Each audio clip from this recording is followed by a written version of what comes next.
பெற்று மரியாதைக்குரிய அண்ணன் பரஞ்சோதி அவர்களும் மரியாதைக்குரிய அன்பு குமார் அவர்களும் இன்றைக்கு 3 மாதத்தில் இந்த திருச்சி மாவட்டத்தில் 3 ஆர்ப்பாட்டங்களை மிக சிறப்பாக நடத்தி இருக்கிறார்கள். அந்த அவுட்கம் என்று சொல்வார்கள். அந்த ஆர்ப்பாட்டத்தில் வெற்றியை பெற்றிருக்கிறார்கள். அதிமுகவுடைய உணர்வுகளை பிரதிபலிக்கக்கூடிய, தொண்டர்களுடைய உணர்வுகளை பிரதிபலிக்கக்கூடிய வகையில் எதிர்கட்சியிலே போர்க்குரல் எழுப்பக்கூடிய ஒரே இயக்கம் அனைத்து இந்திய அண்ணா திராவிட முன்னேற்ற கழகம். ஆளும் கட்சியாக இருந்தாலும் எதிர்கட்சியாக இருந்தாலும் தெளிந்த நீரோடை போல ஓடுகின்ற இயக்கம் அதிமுக. நான் தொடர்ந்து சொல்வதுண்டு, இந்த நாட்டில் எத்தனையோ பேர் இயக்கத்தை ஆரம்பித்திருக்கிறார்கள், எத்தனையோ பேர் இயக்கத்தை இழுத்து மூடி இருக்கிறார்கள், எத்தனையோ பேர் தோன்றி இருக்கிறார்கள், பல பேர் மறைந்திருக்கிறார்கள். ஆனால் வாழ்ந்தவர் கோடி மறைந்தவர் கோடி, மக்கள் மனதிலே நின்றவர் யார் என்று சொன்னால் அது புரட்சி தலைவர் எம்ஜிஆரும் புரட்சி தலைவி அம்மாவும் மட்டும்தான். அதே போல எல்லா காலத்திலும் நின்று பிடிக்கக்கூடிய, இந்த ஜல்லிக்கட்டுல சொல்லுவாங்க நின்று விளையாடக்கூடிய ஜல்லிக்கட்டு காலன்னு சொல்லுவாங்க. அதுபோல களத்தில் நின்று விளையாடக்கூடிய, களத்தில் நின்று மீண்டும் தொடர்ந்து வெற்றி பெறக்கூடிய ஒரே இயக்கம் அதிமுக இயக்கம். நீங்கள் எழுதி வைத்துக் கொள்ளுங்கள். இன்னைக்கு வெயிலில் 10 நிமிஷம் கூட ஆனாலும் உச்சி தலையை நம்ம பிளக்கக்கூடிய அளவுக்கு இந்த வேகமாக இன்றைக்கு வெயில் உரைத்தாலும் கூட அன்பு தாய்மார்களே, போகின்ற பொழுது ஒரு நம்பிக்கையோடு போங்கள். 26 அதிமுக ஆட்சிக்கு வரும். அவ்வளவுதான், ஒரே ஒரு செய்தி, டேக் ஹோம் மெசேஜ். இந்த கூட்டத்தை விட்டு திரும்புகின்ற பொழுது அதிமுக தொண்டர்களுக்கு உங்களுடைய மனதிலே ஒரு ஆழ்ந்த நம்பிக்கை வேண்டும். 26 நம்ம ஆட்சிக்கு வருவோம். எழுதி வைத்துக் கொள்ளுங்கள். இந்த தீபாவளி முடித்து அடுத்த தீபாவளி அதிமுகவுடைய பொதுச் செயலாளர் எடப்பாடி அவர்கள் முதலமைச்சராக வருவார்கள். அது காலத்தினுடைய கட்டாயம். அதிமுகவுடைய வரலாறுகளை எடுத்து பாருங்கள். 37, 38 ஆண்டு காலத்திலே ஒரே ஒரு முறை இந்த ஆட்சி தொடர்ந்திருக்கிறது என்று சொன்னால் அதை படைத்த வரலாறு புரட்சி தலைவி அம்மா. அதுக்கப்புறம் எவ்வளவு பெரிய காலகட்டத்திலும் இந்த ஆற்று வெள்ளம் அடித்து செல்லப்பட்டது போலதான் அதே நிலை இன்றைக்கு திமுக ஏற்படும். சொன்னாரே அன்பு குமார் அவர்கள், நீங்கள் எவ்வளவு உச்சத்திலே இருந்தாலும் அந்த உச்சத்தில் இருந்து விழுகின்ற பொழுது அடி உங்களுக்கு பலமாக காத்திருக்கிறது. அதை மட்டும் நீங்க எண்ணி வச்சுக்கொள்ளுங்கள். இந்த மாவட்டத்தில் 2 அமைச்சர், அந்த மாவட்டத்தில் 2, எத்தனை அமைச்சர் இருந்தாலும் முதலமைச்சர் இருந்தாலும் இன்னைக்கு என்ன நடந்து கொண்டிருக்கிறது அழகா சொன்னார். 6.5 கோடியில நீங்கள் தடுப்பணை கட்டீர்கள். 6.5 கோடியில கட்டிய தடுப்பணை 3 மாதத்திலே அடித்து செல்லப்படுகிறது. ஆனால் 66 கோடியில கட்டப்பட்ட புரட்சி தலைவி அம்மாவுடைய அந்த தடுப்பணை கிட்டத்தட்ட 14 ஆண்டு காலம் நெஞ்சை நிமிர்த்திக் கொண்டு கம்பீரமாக இந்த குவாலிட்டி என்று சொல்வார்களே தரத்திலே உயர்ந்து இருக்கிறது. அந்த தரம் எங்கே இருக்கிறது? அதிமுக ஆட்சியில் இருக்கிறது. ஏன் அடித்து செல்லப்பட்டது? அண்ணன் சொன்னார், கம்பி கட்டுற கதையெல்லாம் விடாதீங்கன்னு. கம்பி கட்டி இருக்கிறார்கள், ரெக்கார்டில் மட்டும் கட்டி இருக்கிறாங்க, நோட் புக்கில் எம்புக்கில் மட்டும் கட்டி இருக்கிறாங்க. கம்பி கட்டி இருக்கிறார்கள், பில் புக்கிலே கட்டி இருக்கிறார்கள். ஆக கம்பி அங்கே தடுப்பு சுவரில் கட்டப்பட்டதா என்று சொன்னால் இது செய்தியை நாங்கள் சொல்லல, ஊடகத்தில் வந்திருக்கு. அண்ணன் பரஞ்சோதி நண்பர்கள் அண்ணன் எடப்பாடி போய் இந்த பத்திரிகை செய்தியை காட்டுகிறார். 3 மாதத்திலே தகர்ந்தது. இதை இன்று ஊடகங்கள் எழுதியிருக்கின்றன. பத்திரிகையில வந்த செய்தி, தினமலரிலே வந்திருக்கின்ற செய்தி. ஏன்னா ஒரு சில ஊடகங்கள் தான் இன்றைக்கு நெஞ்சுரத்தோடு இந்த ஆட்சியுடைய அவலத்தை சுட்டி காட்டியிருக்கிறார்கள். இது திருச்சியிலே உதாரணம். நீங்கள் எண்ணி பார்த்துக் கொள்ளுங்கள். 6.5 கோடி ரூபாய் தடுப்பணை உடைந்தது என்று செய்தி வருகிறது. துடிக்கிறது அதிமுக தொண்டன். அண்ணன் வேகம் வருகிறது மரியாதைக்குரிய அண்ணன் பரஞ்சோதி அவர்களுக்கு. பரஞ்சோதி செல்லுகிறார், அண்ணன் குமார் செல்லுகிறார், கொரோடா செல்லுகிறார், வளர்மதி அக்கா செல்றாங்க, புல்லட் ஜான், பரமேஸ்வரி அக்கா உள்ளிட்ட எல்லாரும் போறாங்க. தடுப்பணையை போய் பார்க்கிறார்கள், குரல் எழுப்புறார்கள். நீங்கள் ஒரு விசாரணை கமிஷனை அமையுங்கள், உடனே ஒரு என்கொயரி போடுங்க. ஏன் உடைந்தது, எப்படி உடைந்தது, எதற்காக உடைந்தது, யார் கட்டினார்கள், என்ன காரணம், எத்தனை % கமிஷன் என்று நீங்கள் ஆய்வு செய்யுங்கள் என்று குரல் எழுப்புறார்கள். 1 மாதம் டைம் கொடுத்தாரு, நடக்கல. இன்னைக்கு வீதியில வந்து அதிமுக போராடி கொண்டிருக்கிறது. கட்டணமே பில்லை வாங்கி ஜம்முன்னு போயிட்டான். இதான் நிலைமை. அதே போலதான் நீங்கள் இதை கேள்வியை எழுப்புகின்ற பொழுது அந்த கேள்விக்கு நீங்கள் பதிலளிக்காவிட்டால் இந்த பாலம் எப்படி அடித்து, இந்த தடுப்பு சுவர் எப்படி, இது ஏன் தடுப்பு சுவர் கட்டினாருன்னு கேட்டேன். வர்றப்ப சிவபதி என்ன, குமாரன் என்ன, மரியாதைக்குரிய பரஞ்சோதி, இதை ஏற்கனவே கட்டக்கூடிய அணையை பாதுகாப்பதற்காக ஒரு தடுப்பு சுவர் கட்டப்பட்டதுன்னு சொன்னாங்க. அணை ஸ்ட்ராங்கா இருக்கு. அணை கட்டின அணை அதிமுக ஆட்சியில் கட்டப்பட்ட அணை ஸ்ட்ராங்கா இருக்கு. அணைக்கு முட்டு கொடுக்கிறதுக்கு ஒரு தடுப்பு சுவர் கட்டுறாங்க திமுக ஆட்சியில். எந்த பாதுகாப்புக்காக தடுப்பு சுவர் கட்டப்பட்டதோ அந்த பாதுகாப்பு சுவருக்கு தடுப்பு இல்லை. இதுதான் திமுக. அப்ப இதுதான் நான் என்ன சொல்றேன், கட்சி அதிமுக எப்போதும் கொள்ளிடம் நீங்கள் கம்பரசம்பேட்ட அணையை போல அதிமுக ஸ்ட்ராங்கா இருக்கும். நீ கவலைப்படாதீங்க. இந்த தடுப்பு சுவருக்கு நடுவில் வந்து கட்டி 6.5 கோடி கட்டி 6 மாசத்துல போன மாதிரி இந்த ஆட்சியும் போயிடும். இவ்வளவுதான் சப்ஜெக்ட். நீங்க எப்போது வேகமா ரோடு போடுறாங்க, பத்திரிகையாளர்களுக்கு தெரியும். இங்க பாருங்க, இது கலைஞர் நூற்றாண்டு நூலகம் மதுரையில் கட்டினாங்க. கட்டி முடிச்ச ஓராண்டிலே அது கொட்டுகின்ற மழையில அங்க எல்லா தண்ணியும் அந்த கலைஞர் நூற்றாண்டுல போயிடுச்சு. இதுதான் இந்த ஆட்சியுடைய பொதுப்பணித்துறையுடைய அவலம். இதை அங்கே அன்பு சோதரர் ஆர்பி உதயகுமார் சட்டமன்றத்தில் கவன ஈர்ப்பு தீர்மானம் கொண்டு வர. இதை நீங்க துறையூர்ல போடப்பட்ட சாலை, நெடுஞ்சாலைத்துறை, பொதுப்பணித்துறைக்கு நெடுஞ்சாலைத்துறைக்கு அன்பு சோதரர் ஏவா வேலுதான் அமைச்சர்.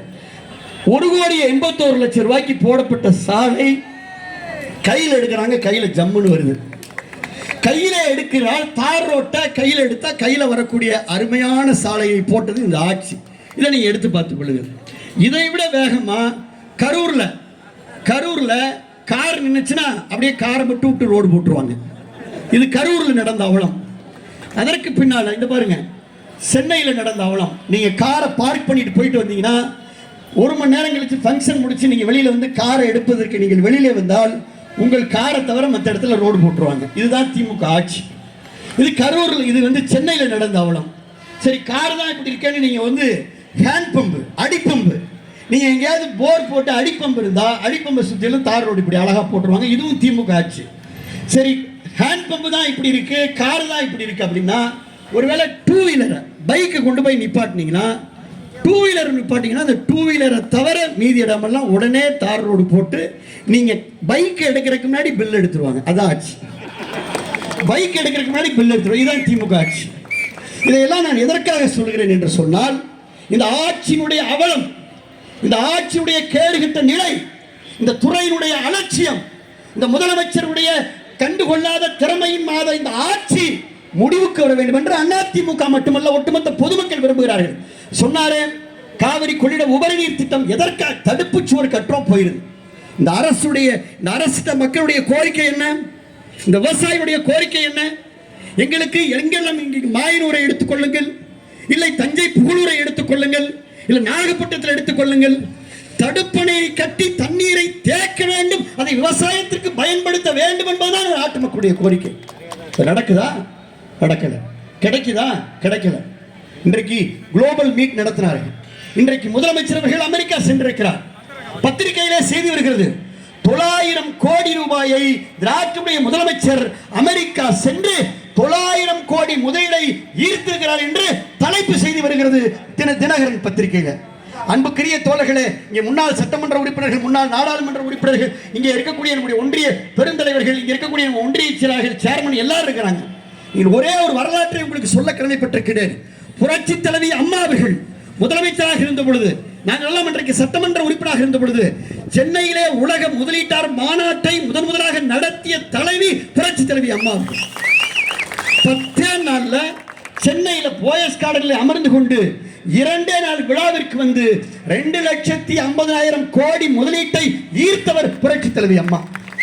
உட்கார்ந்த இடத்துல 2,50,000 கோடி முதலீட்டை இருக்கின்ற ஆற்றல் மிகுந்த முதலமைச்சர் புரட்சி தலைவி அம்மா அவர்களை ஒரு தட்டிலே தராசிலே வையுங்கள். அமெரிக்கா சென்று சைக்கிள் பயணத்தை ஓட்டி 900 கோடியை இந்த நாட்டுக்கு கொண்டு வருவதற்கு 17 நாள் சுற்றுப்பயணம் செய்யக்கூடிய இன்னொரு முதலமைச்சரை தராசிலே வையுங்கள். அன்புக்கினிய சோழர்களே, நீங்கள் தயவு செய்து சீர்தூக்கி பாருங்கள். ஆட்சியை நீங்கள் சீர்தூக்கி பாருங்கள். நீங்கள் தயவு செய்து மனதில் வைத்துக் கொள்ளுங்கள். இன்றைக்கு கூட்டணி பலம் என்று சொல்லுகிறார்கள். எதுவாக இருக்கட்டும், என்னவாக வேண்டுமானாலும் இருக்கட்டும், எடப்பாடி அவர்கள் 26 முதலமைச்சராக வர இருப்பது உறுதி. காவிரி கொண்ட உபரிநீர் திட்டத்தை அன்பு சோதரர் குமார் அவர்கள் சொன்னார்கள். இருக்கக்கூடிய அண்ணன் ரவி உள்ளிட்ட இந்த விவசாய சங்கத்தினர் தான் முதல்ல கோரிக்கை வச்சாங்க.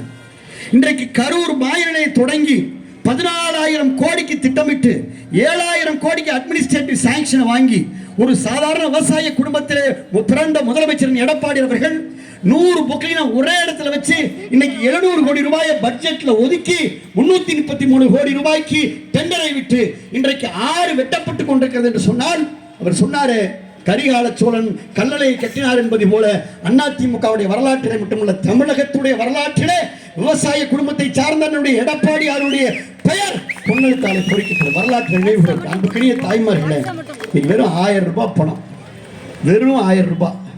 இந்த 1000 ரூபாய் உங்களுக்கு கொடுக்குறாங்க. 2000 லெஃப்ட்ல 2,500 ரூபாயை லெஃப்ட்ல 1000 ரூபாயை கொடுத்து ரைட்ல 2,000 ரூபாய் நம்ம தலைமையில் வைக்கிறாரு. சொத்து வரி ஏறி போச்சா, சாக்கடை வரி ஏறி போச்சா, மின்சார கட்டணம் ஏறி போச்சா, குடிநீர் கட்டணம் ஏறி போச்சா, எல்லா கட்டணமும். தாலிக்கு தங்கம் விலை ஏறி விட்டது. இந்த ஆட்சியில் தாளிப்பதற்கு தக்காளியும் இல்லை, தாலிக்கு தங்கமும் இல்லை.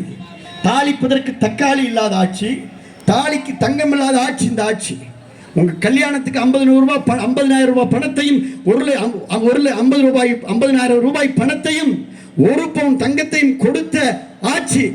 இன்னைக்கு ஆட்சிக்கு வந்த மு.க. ஸ்டாலின் என்ன செய்திருக்க வேண்டும்?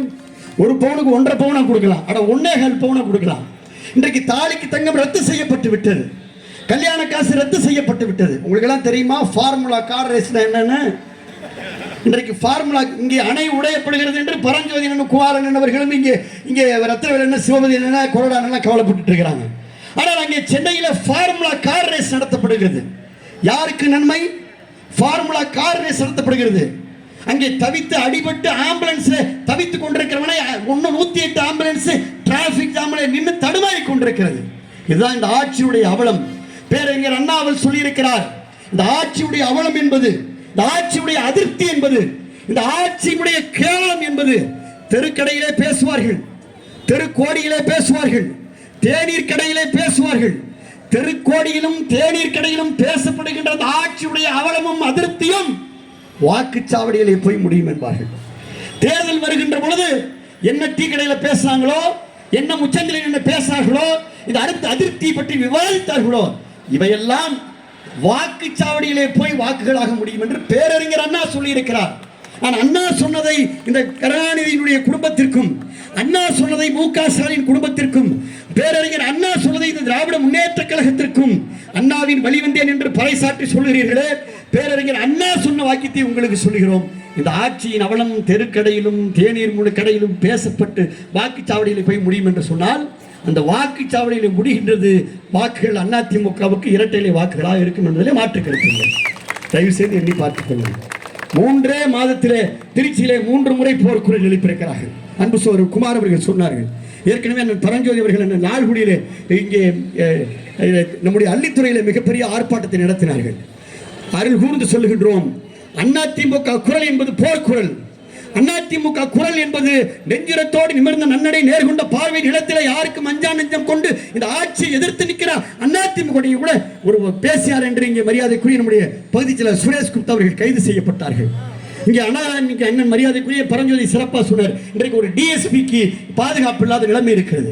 காவல்துறையுடைய உயர் அதிகாரிகளுக்கு, பெண் அதிகாரிகளுக்கு பாதுகாப்பு இல்லாத ஆட்சி அதிமுக ஆட்சி. எஸ்பி விமர்சனம் செய்யப்படுகிறார், நம்முடைய எஸ்பி விமர்சனம் செய்யப்படுகிறார். அதிமுக ஆட்சியில அதிமுகவுடைய பொதுச்செயலர் புரட்சி தலைவி அம்மா அவர்கள் ஆட்சி இருந்த பொழுது காவல்துறையை சார்ந்த பெண்களை எல்லாம் உயர்ந்த இடத்துல வைத்து அழகு பார்த்த ஆட்சி அம்மாவுடைய ஆட்சி அதிமுக ஆட்சி. பெண் கமாண்டோவை கொடுத்தார், பெண் காவல் நிலையத்தை கொடுத்தார். ஆனால் திமுக ஆட்சியிலே அதே காவல்துறையுடைய உயர் அதிகாரிகள் டிஎஸ்பி அவர்களுடைய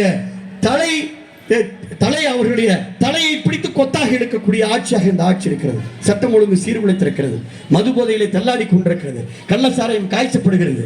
ஆக தொடர்ந்து அதிமுகவுடைய பொதுச்செயலர் எடப்பாடியார் குரல் எழுப்பியும் சட்டம் ஒழுங்கு இதுவரை சீர் செய்யப்படாத நிலை இருப்பது திராவிட முன்னேற்ற கழகத்துடைய ஆட்சியாக. இந்த ஆட்சி களையப்பட வேண்டும், இந்த ஆட்சி வேரோடும் வேறு பெண்ணோடும் அறுத்தறியப்பட வேண்டும் என்று மக்கள் விரும்புகிறார்கள். அன்புக்கினிய தோழர்களே, அன்புக்கினிய அனைத்து இந்திய அண்ணா திராவிட முன்னேற்ற கழகத்துடைய பொறுப்பாளர்களே, நெஞ்சுரத்தோடு கொடுத்துகின்ற வெயிலே இங்கே குழுமிருக்கக்கூடிய திருச்சி புறநகர் மாவட்டத்தை கழகத்தை சார்ந்த ஆற்றல் மிகுந்த நம்முடைய கழக பொறுப்பாளர்களே, நெஞ்சுரத்தோடு நீங்கள் எந்த குறையாக இருந்தாலும் நெஞ்சை தட்டி ஓங்கி குரல் கொடுப்போம், அழுத்தமாக குரல் கொடுப்போம், உற்சாகமாக குரல் எடுப்போம், போர்க்குரல் எழுப்புவோம். அதிமுக ஆட்சி இந்த தீபாவளி முடிந்து அடுத்த தீபாவளி அதிமுகவுடைய ஆட்சி அண்ணன் எடப்பாடி அவர்கள் முதலமைச்சராக வருவார்கள்.